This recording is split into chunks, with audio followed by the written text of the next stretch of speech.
ఏ పప్పులు లేకుండా గుమ్మడికాయ, పచ్చి చింతకాయ వెజిటేబుల్స్తో సాంబార్ చేసుకుందాము. ఇది దీపావళి రోజు కేదారేశ్వర నోముకి నైవేద్యంగా చేస్తారు.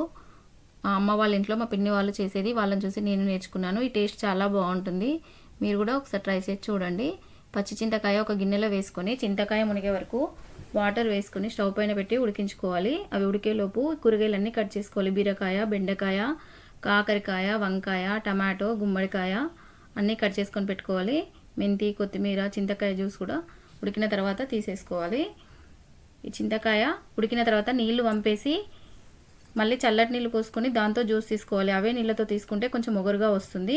సాంబార్కి ఒక గిన్నె పెట్టుకొని కొంచెం ఆయిల్ ఎక్కువ పడుతుంది. 5-6 టేబుల్ స్పూన్ల ఆయిల్ వేసుకొని ఆవాలు, జీలకర్ర చిటపటమనే వరకు వేంపుకొని పచ్చిమిర్చి, ఉల్లిపాయ, మెంతి అన్నీ వేసుకొని ఒకసారి కలుపుకోవాలి. బెండకాయ, బీరకాయ వేసుకొని అల్లం వెల్లుల్లి పేస్ట్ కూడా వేసుకొని కలుపుకోవాలి. కొంచెం పసుపు వేసి కలిపి వంకాయ ముక్కలు, కచ్చపక్క చేసుకున్న పచ్చిమిర్చి పేస్ట్ వేసుకొని ఒకసారి ఆయిల్లో ఫ్రై చేసుకోవాలి.